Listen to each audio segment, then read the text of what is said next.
말이네.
जय श्री माता जी। हम सब श्री माँ की प्रतिमा की ओर देखते हुए प्रणाम करेंगे और धीरे धीरे बंधन लेंगे।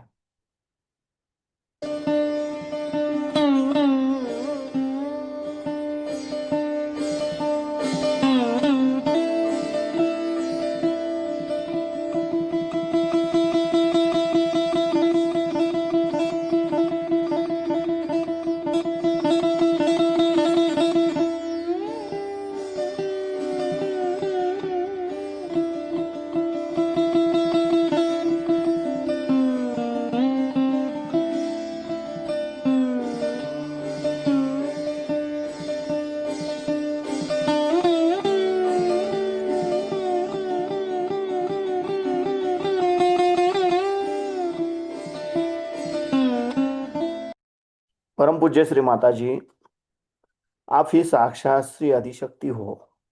आपकी परम कृपा में, आपके निर्मल चरणों में ध्यान करने की अनुमति हम सबको प्रदान कीजिए। अब हम धीरे धीरे आंखें बंद करेंगे और अपना राइट हैंड पृथ्वी तत्व पर रखेंगे। अपना पूरा अटेंशन हम अपने लेफ्ट हैंड के सेंटर से धीरे धीरे सहस्रार और सहस्रार से धीरे धीरे राइट हैंड द्वारा पृथ्वी तत्व में समर्पित कर देंगे। यह क्रिया हमें आराम से 7 बार करनी है।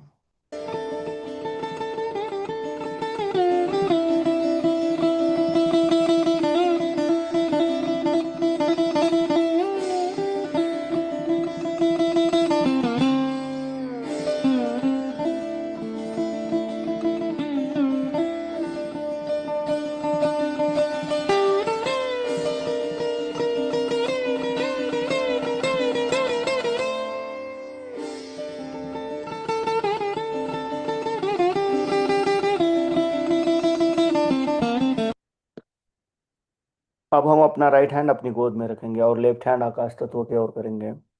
अपना पूरा अटेंशन हम अपने राइट हैंड के सेंटर से सहस्रार और सहस्रार से धीरे धीरे लेफ्ट हैंड द्वारा आकाश तत्व में 7 बार लेके जाएंगे।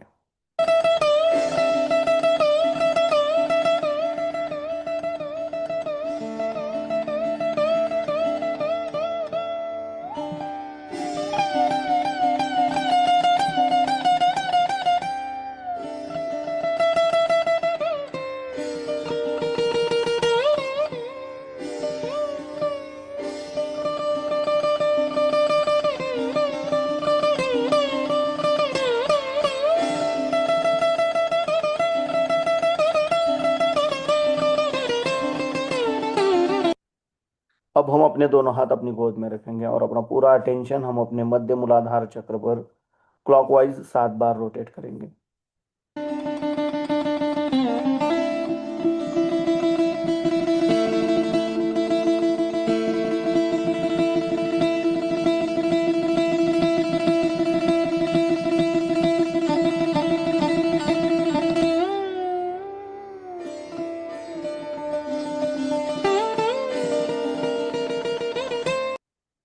परम पूज्य श्री माता जी, आप ही साक्षात श्री निर्मल गणेश हो। आप ही साक्षात श्री कार्तिकेय हो। आपकी परम कृपा में कृपया हमारे मूलाधार चक्र के सभी दोष सभी बाधाएं इस पृथ्वी तत्व में समर्पित कर लीजिए और हमारे अंदर श्री गणेश तत्व प्रस्थापित कीजिए। हमें श्री गणेश जी के जैसा अबोधित एवं पवित्र बनाइए, जागरूक बनाइए। श्री गणेश साक्षात। ओम तमेव साक्षात श्री गणेश साक्षात श्री आदिशक्ति माता जी श्री निर्मला देवे नमो नमः। अब हम अपना राइट हैंड अपने स्टमक पे लेफ्ट साइड पे बिलो द एब्डोमेन रखेंगे। परम पूज्य श्री माता जी, आपकी परम कृपा में कृपया हमें शुद्ध एवं निर्मल विद्या प्रदान कीजिए। परम पूज्य श्री माता जी, आपकी परम कृपा में कृपया हमें शुद्ध और निर्मल विद्या प्रदान कीजिए। कृपया हमें शुद्ध और निर्मल विद्या प्रदान कीजिए। अब हम अपना राइट पाम अपने मध्य नाभि चक्र पर रखेंगे। परम पूज्य श्री माता जी, आपकी परम कृपा में कृपया हमें समाधानी बनाइए। कृपया हमारे अंदर लक्ष्मी तत्व प्रस्थापित कीजिए। अब हम अपना राइट पाम अपने नाभि के अराउंड अपने भवसागर पे क्लॉकवाइज 7 बार रोटेट करेंगे।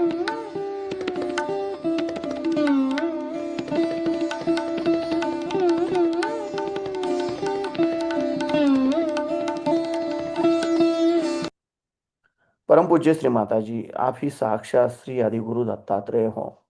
आपकी परम कृपा में कृपया हमारे अंदर गुरु तत्व जागृत कीजिए। अब हम अपना राइट पाम अपने हृदय पे रखेंगे, लेफ्ट साइड पे।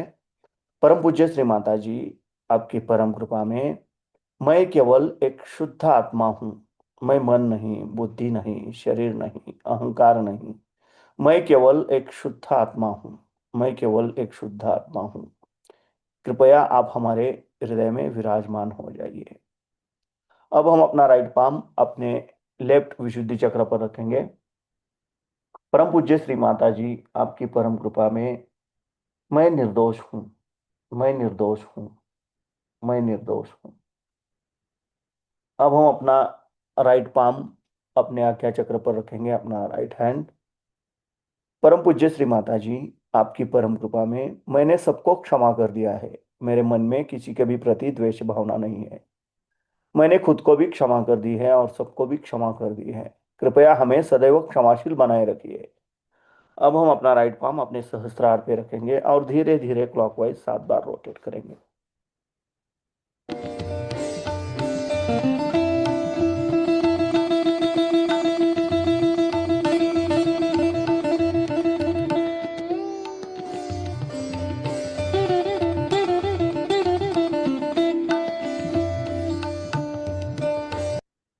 परम पूज्य श्री माता जी, आप ही साक्षात श्री सहस्रार स्वामिनी हो। आप ही साक्षात श्री आदिशक्ति हो। आपकी परम कृपा में कृपया हमें निर्विचारिता प्रदान कीजिए। अब हम अपने दोनों हाथ अपनी गोद में रखेंगे। अपना पूरा अटेंशन अपने दोनों हाथों से बहने वाले चैतन्य लहरियों पे और अपने सहस्त्रार पे केंद्रित करेंगे। और इसी अवस्था में हमें श्री माँ की अमृतवाणी सुननी है।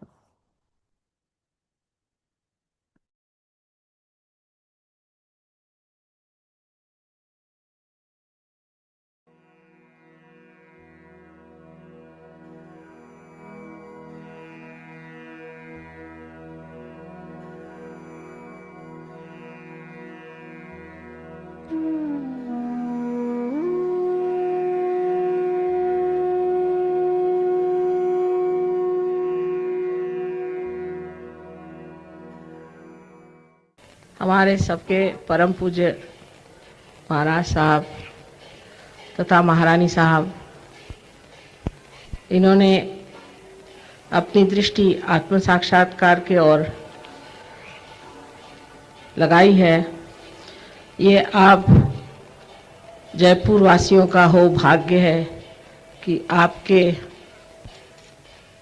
नसीब से इस तरह के ऊंचे श्रेणी के लोग आपके राजा और रानी हैं। वाकई में आप जानते नहीं कि आजकल के ज़माने में इस तरह के लोग इस पद पर मिलना बहुत कठिन है।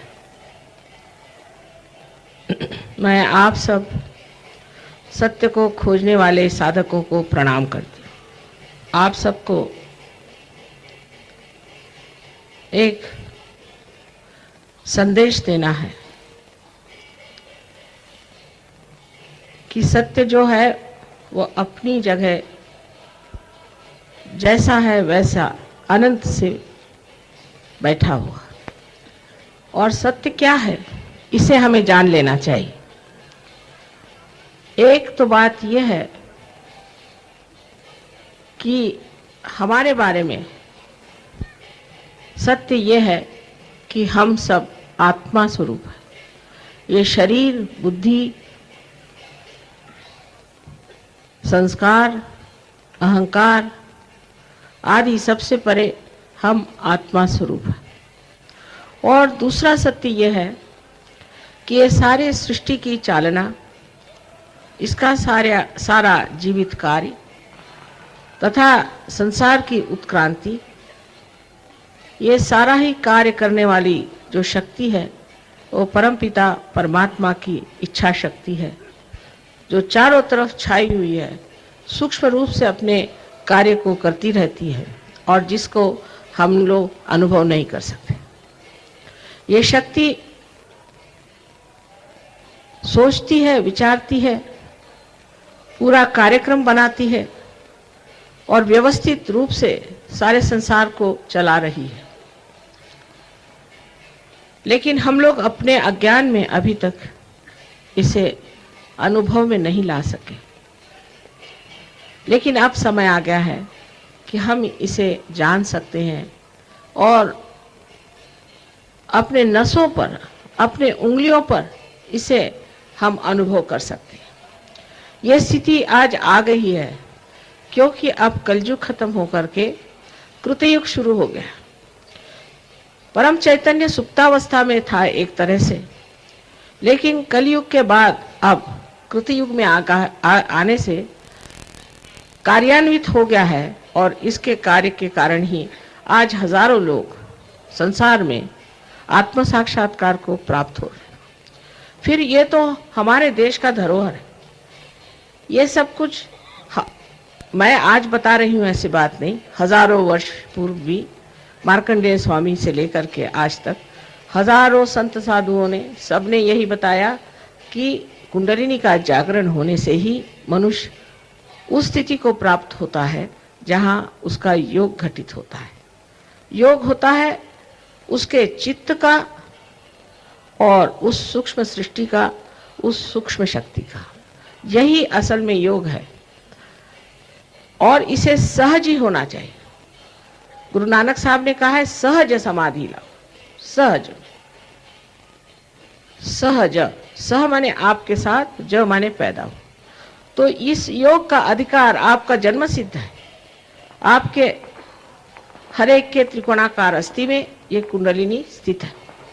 इसको कुंडलिनी इसलिए कहते हैं कि ये 3.5 कुंडलों में विष्ठित है और अभी सुप्तावस्था में है एक तरह से।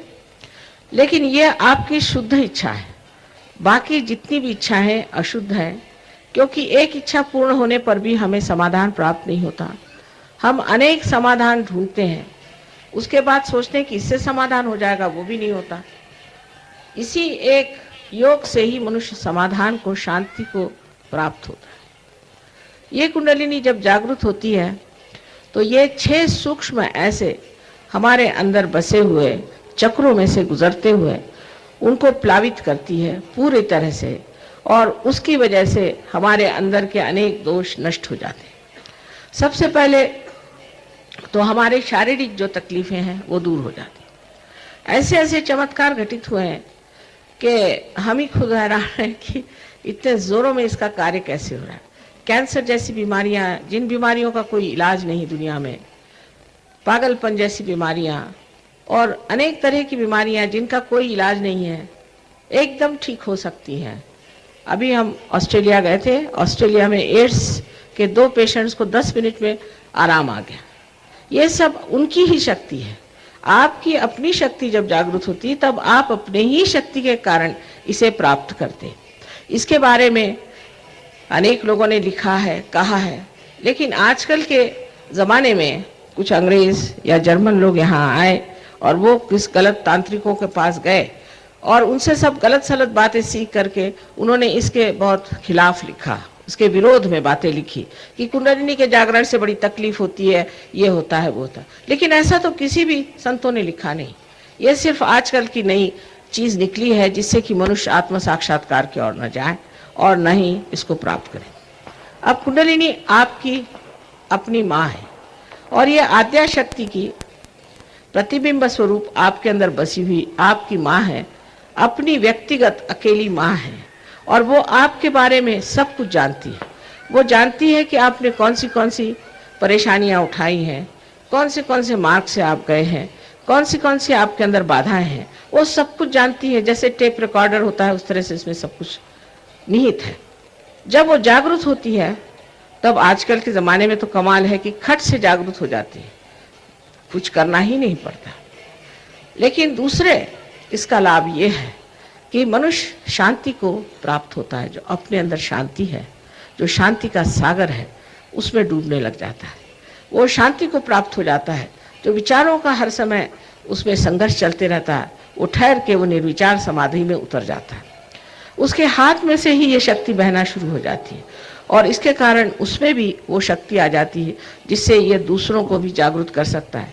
मानो कि एक दीप जला हुआ दूसरे दीप को जला सकता है और फिर वो जला हुआ दीप और दीपों को जला सकता है। इस तरह से आप हर आदमी जब इसमें जम जाता है, जहाँ पर उसे हम कहते हैं निर्विकल्प में आ जाए, मतलब दूसरी स्थिति में आ जाए, उस वक्त वो स्वयं ये कार्य कर सकता है।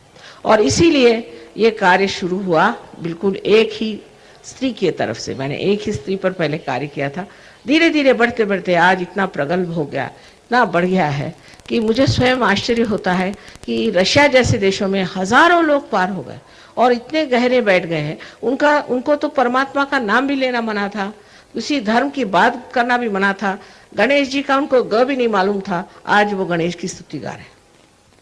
तो हिंदुस्तान की जो विशेषता है, हमारे भारतवर्ष की जो विशेषता, जो संपदा है, वो है कि हमारे पास इस बड़े वृक्ष के मूल का ज्ञान है। प्रदेश में जो हुआ है वो बाहर का वृक्ष है और हमारे देश में इसका मूल बसा हुआ है। अगर हम इस मूल की खोज पूरी तरह से प्रदेश में नहीं पहुंचाएंगे तो ये जो हमको बढ़ा हुआ प्रगतिशील बाहर का पाश्चिमात्य देश दिखाई देते हैं, ये सारे के सारे डामाडोल स्थिति में है और इनका नाश अवश्य हो जाएगा। इसलिए हमारे ऊपर बड़ी भारी जिम्मेदारी है कि हम हिंदुस्तानी इसे प्राप्त करें, इस आत्म साक्षात्कार को प्राप्त करके और सबके प्रति सहानुभूति रखते हुए सारे संसार के इंसान को मदद करें और उनका उत्थापन करें।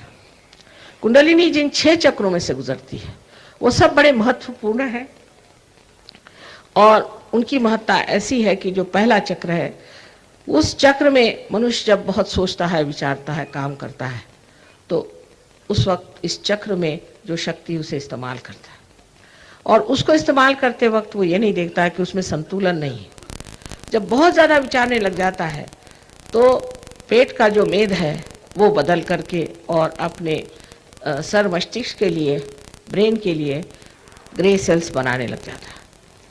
जब ये कार्य वो एक ही कार्य करने लग जाता है तो बाकी का जो कार्य उसका है, माने उसका लिवर है, उसकी प्लीहा है और उसकी किडनीज है, इन सब पे असर कर जाता है और उस एक तरफ के कार्य की वजह से जो दूसरे कार्य हैं वो बिल्कुल ही बेकार हो जाते हैं और इसलिए आपको अनेक बीमारी हो जाती हैं, जिनमें से एक तो लीवर की बीमारी हो जाएगी। लीवर की बीमारी तो बहुत ही खराब है। जिसको लीवर की बीमारी हो जाती है उसके अंदर इतनी गर्मी आ जाती है कि उसको अस्थमा हो सकता है, उसको हर समय जुकाम रहेगा, उसको ठंड लगेगी, उसको पचन नहीं होगा, उसकी तबीयत ठीक नहीं रहेगी, वो क्रोधी हो जाएगा। दूसरे है आपका पैंक्रियास, जब उस तरफ ध्यान न हो इस चक्र का तो आपको डायबिटीज़ की बीमारी हो सकती है, मधुमेह की बीमारी हो सकती है, क्योंकि इसका कार्य है कि हमारे अंदर जो हम चीनी आदि लेते हैं, ऐसी जो मीठी चीज़ें हैं, उसको पूरी तरह से पाचक करके और हमारे ठीक से व्यवस्थित रूप से शरीर में पहुंचाए। पर अगर इसके तरफ अगर ध्यान ही नहीं हुआ, इसको शक्ति नहीं मिली, तो ये भी इसी तरह से कमज़ोर हो जाता है। उसके बाद जो सबसे बड़ी चीज़ है वो है अपनी प्लीहा, जिसे कि स्प्लीन कहते हैं अंग्रेजी में। इसका कार्य होता है कि वो हमारा जो लय है, जीवन की लय, उस लय को चलाने वाले।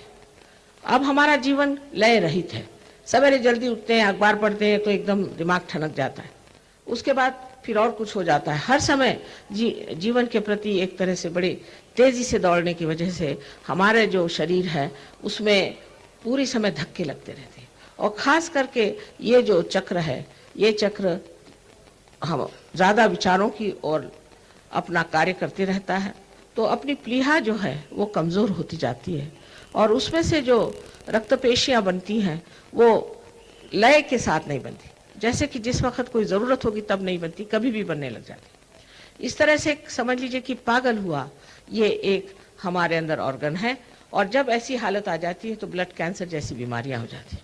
फिर जब किडनी पे असर आ जाता है तो हमारे अंदर ब्लड प्रेशर जैसी बीमारियां आ जाती हैं और जब ये गर्मी बहुत ज़्यादा बढ़ जाती है तो हार्ट अटैक भी आ सकता है। इस तरह से सिर्फ एक चक्र के बिगड़ने से कितनी शारीरिक व्यथाएं हमारे अंदर आ सकती है, ये आप समझ सकते हैं। इसी प्रकार जब कोई कोई चक्र ऐसे हैं कि जो हमारे मन को देखते हैं, जब वो चक्र खराब हो जाते हैं तो हमें मानसिक तकलीफें हो जाने लग जाती है, लोग पागल हो जाते हैं, लोगों में मानसिक विकृतियां आ जाती हैं, डिप्रेशन आ जाते हैं। लेकिन एक बात को समझना चाहिए कि ये परमात्मा का कार्य है, इसमें कोई पैसा ऐसा नहीं ले सकता है। अगर कोई गुरु आपसे पैसा लेता है तो वो आपका नौकर है, आपका गुरु हो ही नहीं सकता। किसी भी गुरु को पैसा देना बहुत गलत बात है, और गुरु कभी भी आपसे पैसा नहीं लेगा। अगर जो गुरु आपसे पैसा लेता है तो समझ लेना चाहिए कि ये गुरु कभी अगुरु है। हमारे यहाँ अनेक वर्णन है कि संत कौन है और असंत कौन है, गुरु कौन है, अगुरु कौन है, कुगुरु कौन है। लेकिन हम लोग इस कदर अंधश्रद्धा में बह जाते हैं कि कोई भी आदमी जेल से छूट के आए और भगवा वस्त्र पहन करके खड़ा हो जाए तो हम उसके चरणों में जाना शुरू कर जाए, वो आके रास्ते पर बैठ जाए तो हम सोचते हैं कि संत साधु। एक ही लक्षण बताया गया है कि साहिब मिली है सो ही सदगुरु, जो परमात्मा से मिलाता है वही सदगुरु है। और सहयोग में तो आप अपने स्वयं के ही गुरु हो जाते हैं, क्योंकि आप आत्म साक्षात्कार को प्राप्त होने से आपका आत्मा ही प्रकाशित करता है आपके चित्त को, और आप सब सत्य को समझने लग जाते हैं। आपके हाथ से चैतन्य की लहरियां बहने लग जाती हैं। इस चैतन्य की लहरियों में 5, 6 और 7 चक्र आपके राइट हैंड में और लेफ्ट हैंड में, फिर इसी तरह से 1, 2, 3, 4, 5, 6 और 7, ऐसे 7 चक्र आपके हाथ में दिखाई देते हैं। जिस वक्त आप किसी के और अपने हाथ करें तो आप फौरन समझ जाएंगे कि इस आदमी के अंदर कौन सा चक्र खराब। फिर आप अपने बारे में भी सोचेंगे तो आप समझ जाएंगे कि आपके अंदर कौन से चक्र खराब है, क्योंकि आपके व्यक्तित्व में, आपके नसों पर एक नया आयाम, एक डायमेंशन नया तैयार हो जाता है, जिसे हम कहते हैं सामूहिक चेतना, कलेक्टिव कॉन्शियसनेस कहा गया हुआ है। यह सामूहिक चेतना में दूसरा कोई रह नहीं जाता, आप दूसरों को भी महसूस करने लग जाते हैं। जैसे कि एक विराट के अंदर हम एक छोटे से कोई हैं, अणु रेणु कहिए, या एक बड़े भारी एक विशाल ऐसे समुद्र में हम एक बूंद मात्र हैं, पर फिर हम समुद्र में एक बूंद से समुद्र ही हो जाते हैं जब हम पूरी तरह से घुल जाते हैं। इसी तरह से आप इस सामूहिकता में इस तरह से घुल जाते हैं कि आप हर एक आदमी को जान सकते हैं कि उसके कौन से चक्रों में दोष है। फिर अगर आप ये समझ लें कि ये दोषों को हम किस तरह से ठीक करें, इसका जरा सा ज्ञान आपको आ जाए तो आप स्वयं ही एक गुरु हो जाते हैं, अपने अंदर भी और बाहर भी। लेकिन इसके लिए आपको संसार छोड़ने की जरूरत नहीं, उपास तपास वगैरह कुछ करने की जरूरत नहीं, क्योंकि जिस लिए किया था वो सब हो गया। जिस चीज के लिए आप सीढ़ियां चढ़ते रहे, मेहनत करती रही, जब वो आप अंदर मंजिल में आ गए तो अब आप क्यों सीढ़ियां चढ़ रहे हैं। अब हम धीरे से आंखें खोलेंगे, श्री माँ की प्रतिमा की ओर देखते हुए प्रणाम करेंगे और बंधन देंगे। सुन के मेरी सबकी पुकार, ओ निर्मल माँ तू सबका धार, ओ निर्मल माँ तू सबका धार। आँखों में सांसों में पाया प्यारे ही प्यार, आँखों में सांसों में पाया प्यारे ही प्यार, ओ निर्मल माँ तू सबका धार, ओ निर्मल माँ तू सबका धार, ओ निर्मल माँ तू सबका। जय श्री माता जी।